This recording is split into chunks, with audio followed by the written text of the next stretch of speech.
रात को सभी आसमान की तरफ टकटकी लगाकर देख रहे थे, मगर चांद निकला ही नहीं। अरे बाप रे, भेड़िया तो सच कह रहा था। वो सच में ताकतवर है। उसने चांद को चुरा लिया है। लगता है अब उसके पास उसके पूर्वजों की शक्ति मिल चुकी है। लेकिन अगर भेड़िए ने चांद को नहीं छोड़ा तो अब क्या होगा? आज जोरों से भूख लग रही है। कुछ शिकार भी नहीं मिल रहा है। क्या करूं? कुछ समझ नहीं आ रहा है। वहीं एक खरगोश उछलता कूदता वहां पहुंचता है। अरे रुक रुक, ये क्या ले जा रहा है? जरा मुझे दर्शन तो करा दे। तेरी अम्मा का गहना चुरा के ले जा रहा हूँ। तुझे दिखाई नहीं देता? गाजर है गाजर। अरे ये क्या बात हुई? प्यार से पूछा यहाँ हूँ, प्यार से जवाब नहीं दे सकता क्या? अगर मुझे गुस्सा आ गया तो यही कच्चा चबाकर थूक दूंगा। चल चल हवा आने दे। शेर खान के हुक्म के मुताबिक तू क्या, तेरा पूरा खानदान भी शिकार नहीं कर सकता। अब उस अड़ियल ने क्या घोषणा कर दी?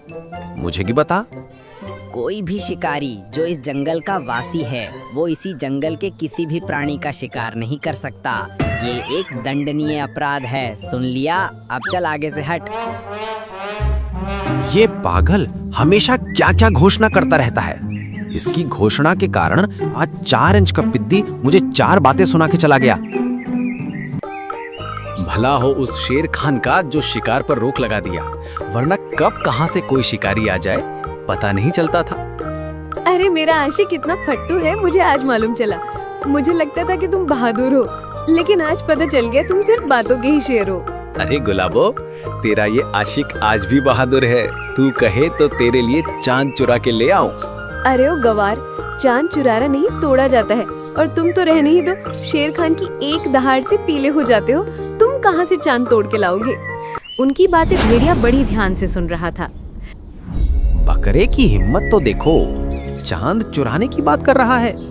अगर शेर खान का ऑर्डर ना होता तो आज मैं इस बकरे को ही चुरा लेता। तभी उसके दिमाग में एक आइडिया आया। चांद की चोरी बुरा आइडिया भी नहीं है। कुछ ऐसा चालबाजी करना पड़ेगा कि सारे प्राणी मुझसे डरने लगें, खासकर शेर खान। उस रात भेड़िया गुफा में बैठकर योजना बना रहा था।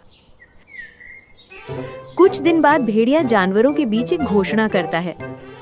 सुनो सुनो मंद बुद्धि प्राणियों, तुम लोगों के बीच एक शक्तिशाली और तेजस्वी जानवर रहता है, और वो कोई नहीं, मैं ही हूँ। तुमने कौन सा नशा किया है जो इतना बकवास कर रहे हो? हम तुम्हें सालों से जानते हैं। तुम्हारे पास शक्ति तो दूर की बात है, हिम्मत भी नहीं है। मूर्ख प्राणी, लगता है तुम सबने मेरे पूर्वजों के बारे में नहीं सुना है, वरना अब तक ये सवाल नहीं करते। अच्छा, ऐसा क्या था तेरे पूर्वजों के पास जो तू आज इतना बोल रहा है? जरा हमें भी बता। तो फिर ध्यान से सुन। मेरे पिता, फिर मेरे दादा, फिर परदादा और फिर मेरे अनगिनत दादा चांद को पकड़कर एक रात के लिए छुपा लेते थे। अब मैं 18 वर्ष का हो चुका हूँ। अब मेरे पास भी ये शक्तियां हैं। मैं भी चांद को चुरा सकता हूँ। भाइयों एवं उनकी भाभियों, मुझे लगता है कि भेड़िए भाई का अंतिम समय आ चुका है। उनका दिमाग अब काम नहीं कर रहा है, इसलिए अब हमें भी यहाँ से चलना चाहिए। क्या पता अगला नंबर हमारा ही हो। अरे जाओ जाओ, कल मैं चांद को चुराकर ये साबित कर दूंगा कि मुझ में भी मेरे पूर्वजों की शक्तियां हैं। मैं मामूली भेड़िया नहीं हूँ। रात को सभी आसमान की तरफ टकटकी लगाकर देख रहे थे, मगर चांद निकला ही नहीं। अरे बाप रे, भेड़िया तो सच कह रहा था। वो सच में ताकतवर है। उसने चांद को चुरा लिया है। लगता है अब उसके पास उसके पूर्वजों की शक्ति मिल चुकी है। लेकिन अगर भेड़िए ने चांद को नहीं छोड़ा तो अब क्या होगा? अगले सुबह भेड़िया जानवरों के बीच पहुंचा।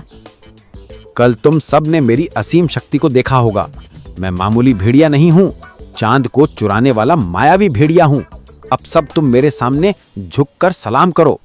माना कि तुम शक्तिशाली हो, मगर तुम जो कर रहे हो वो गलत है। तुम किसी को गुलाम नहीं बना सकते। अरे चुप हो जा। तुझ जैसा मूर्ख राजा मैंने आज तक नहीं देखा। भला हम यहाँ शिकार नहीं करेंगे तो कहाँ करेंगे? आज से मैं तुम सबका राजा हूँ। आज से मेरा कानून लागू होगा। ऐसे कैसे तुम राजा बन सकते हो? इससे पहले मुझसे मुकाबला करना पड़ेगा। अगर मैं हार गया तो तुम राजा बन जाना। तुम सच में मूर्ख हो। मैंने चांद को पकड़ लिया है, लेकिन तुम्हें अब भी समझ नहीं आता मैं कितना ताकतवर हूँ। मैं तुम्हें भी पकड़ सकता हूँ और हमेशा के लिए कैद में डालकर तुम्हारी आजादी छीन सकता हूँ। शेर डर जाता है क्योंकि उसे भेड़िए की बात में सच्चाई नजर आती है और वहाँ से भाग जाता है। सबसे पहले मैं शेर खान के द्वारा बनाए गए कानून को खत्म करता हूँ। अब से जंगल में शिकार किया जा सकता है। शिकारी कभी भी शिकार करेगा, कोई रोक टोक नहीं है। जानवरों को अपना आधा भोजन मुझे देना पड़ेगा, वरना अच्छा नहीं होगा। सभी डरकर भेड़िए की बात से सहमत हो जाते हैं। अब भेड़िया मजे से दिन काटने लगा, मगर एक रात चांद का एक भाग निकल आया। उसे देखकर सभी चौंक गए। भेड़िए के पास पहुंचे। क्यों भाई भेड़िए, तुमने बोला था कि चांद को तुमने पकड़ लिया है, तो फिर ये चांद कैसे नजर आ रहा है? भेड़िया थोड़ा घबरा जाता है और कहता है, अरे ये मेरी कृपा से बाहर आया है। मुझसे गुहार लगा रहा था तो मुझे दया आ गई और मैंने आज चांद को थोड़ा छोड़ दिया है। तो क्या कल तुम इसे दोबारा पकड़ लोगे और पकड़कर कहाँ ले जाओगे? नहीं, कल मैं थोड़ा और छोड़ दूंगा। धीरे धीरे ये पूरा गोल हो जाएगा। जब तक तुम सब मेरी बात मानोगे, मैं चांद को नहीं पकड़ूंगा। लेकिन किसी ने भी मेरे खिलाफ बगावत की तो मैं हमेशा के चांद को पकड़कर कैद में डाल दूंगा। फिर ये जंगल हमेशा के लिए अंधकारमय हो जाएगा। सभी भेड़िए की बातों में आ गए और डर से उसकी पूजा करने लगे। इस डर का फायदा उठाते हुए भेड़िया जंगल में उद्यम मनाने लग जाता है। दबा के शिकार करना, किसी भी जानवर से बेवजह काम कराना उसे अच्छा लगने लगा था। अरे वाह, क्या जिंदगी चल रही है। सभी डर से मेरे सामने झुक जाते हैं। जो उनसे मांगता हूँ वो देते हैं, एक सवाल नहीं करते। अब सोच रहा हूँ शिकार भी यहीं मंगा लूँ। मेहनत करना सही नहीं होगा। ये सोच के उसने जंगल में ऐलान करा दिया। अब से इस जंगल में जिस जानवर को मैं चुनूंगा वह कल मेरा शिकार बनेगा, मेरा पेट भरेगा। अगर मेरी बात नहीं मानी तो ये जंगल का विनाश हो जाएगा। सभी डर से कांपने लगे। इस भेड़िए का अत्याचार दिनों दिन बढ़ रहा है। पहले जंगल का पूरा नियम अलग कर दिया और अब मन चाहा शिकार करना चाह रहा है। हमें कुछ करना चाहिए। सही कह रहे हो, कल खरगोश को बुलाया है। बेचारा खरगोश कल उसका शिकार बन जाएगा। मुझे तो दया आ रही है। तभी भागते हुए बकरा वहां पहुंचा। अरे गुलाबो, कल खरगोश को कैंसिल करके उसने मुझे बुलाया है। मुझे बचा लो, मैं उस भेड़िए के शिकार नहीं बनना चाहता। गुलाबो कुछ करो। बकरी डर जाती है मगर कहती है, कल तुम नहीं जाओगी, तुम्हारी जगह मैं जाऊंगी। मेरे रहते तुम्हें कुछ नहीं होगा। अरे ये तुम क्या कह रही हो? मेरी जगह तुम नहीं जाओगी, मेरी जगह तुम अपनी जान नहीं दोगी। तुम्हें मेरी कसम है, कल मैं ही जाऊंगी। अगर भगवान ने चाहा तो हम दोबारा जरूर मिलेंगे अगले जन्म में। ओ मेरी गुलाबो, तुम मुझसे कितना प्यार करती हो। तुम्हारी कुर्बानी मैं याद रखूंगा। अगर मेरी बेटी हुई तो उसका नाम गुलाबो ही रखूंगा। अगले दिन बकरी भेड़िए की गुफा में पहुंची। उसे देखकर भेड़िया बोला, अरे तुम कैसे आ गई? मैंने तो बकरे को बुलाया था, वह किधर है? तुम्हें पेट भरने से मतलब है या स्वाद लेने से? मुझसे भी तो तुम्हारा पेट ही भरेगा। अच्छा है, तुम हो या वो बकरा हो, पेट तो दोनों से ही भरेगा। लेकिन तुम मुझे खाओ उससे पहले मैं तुम्हें एक बात बताना चाहती हूँ। मेरे साथ 2 बाघ भी आए हैं, वो तुमसे मिलना चाहते हैं। क्या बाघ आए हैं? मगर हमारे जंगल में तो कोई बाघ नहीं है, तू किसे लेकर आई है? तभी दोनों बाघ अंदर आ जाते हैं। उन्हें देखकर भेड़िया डर जाता है। तो चांद की चोरी करने वाले महान प्राणी तुम ही हो?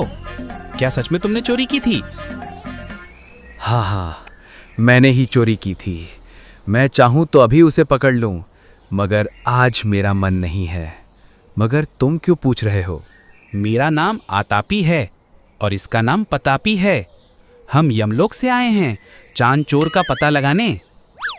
भेड़िया ये बात सुनता है तो डर जाता है। वो घबराते हुए कहता है, मगर चांद और यमलोक से क्या लेना देना है? चांद तो हमारा है। चांद कब से तुम्हारा हो गया? यमलोक में हम चांद की पूजा करते हैं, वह रात में उजाला करता है। मगर तुमने चांद को चुराकर घोर पाप किया है। इसके बदले तुम्हें सजा मिलेगी।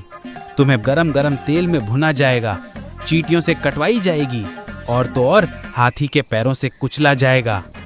ये सुनते ही भेड़िए की हवा निकल गई। वो घबराते हुए कहता है, मैंने चोरी नहीं की। मैं भला चांद कैसे चुरा सकता हूँ? तुम ही तो कहते थे कि तुम्हारे पूर्वजों ने पहले चांद को चुराया है, उन्हें काबू में रखते थे और आज वो शक्ति तुम्हारे पास है। अरे सब झूठ है, मैंने कोई चांद की चोरी नहीं की। मैं ये सब अमावस्या के समय करता था। इस समय चांद नजर नहीं आता और एक भेड़िया होने के कारण मुझे अंदाजा हो जाता था कि कब अमावस्या आने वाली है। मैंने तो बस इस चीज का फायदा उठाया है। बकरी और बाघ ये सुन के चौंक जाते हैं और तुरंत सभा बुलाते हैं। दोस्तों, ये भेड़िया झूठा है, मक्कार है। इसने हमारे भोलेपन का फायदा उठाया है। इसके पास कोई भी शक्ति नहीं है जिससे ये चांद को चुरा सके। क्या बोल रही हो? मगर उस रात तो चांद नजर ही नहीं आया था। इसने कैसे किया? ये एक प्राकृतिक घटना है। समय समय में चांद गायब हो जाता है, जिसे अमावस्या कहते हैं। मगर हमें इस बात के बारे में मालूम ना होने के कारण इसने हमारा फायदा उठाया। फायदा ही नहीं बल्कि हमारा दुरुपयोग भी किया है। जंगल के नियमों को बर्बाद किया है। इसकी सच्चाई सामने लाकर तुमने बहुत अच्छा किया है। मगर तुमने ये सब कैसे किया? मैंने पड़ोसी जंगल के 2 जुड़वा बाघ भाई संता और बंता को बुलाया। हमारा नाटक था कि किसी तरह भेड़िया को डरा दे और उसे जंगल से भगा दे। मगर इसने अनजाने में डरते हुए अपना राज खोल दिया और इसकी सच्चाई सामने आ गई। भेड़िए को इस जंगल से हमेशा हमेशा के लिए इस जंगल से निकाला जाता है। इतना ही नहीं, जंगल से निकलने के पहले प्रत्येक जानवर द्वारा किए गए गंदगी को साफ करने का हुक्म भी दिया जाता है। अरे ठीक से साफ कर भेड़िए, अपनी शक्तियों का इस्तेमाल कर भाई। पकड़ पकड़। नहीं भाई, रात होने दे, फिर इसकी शक्तियां वापस जाएंगी।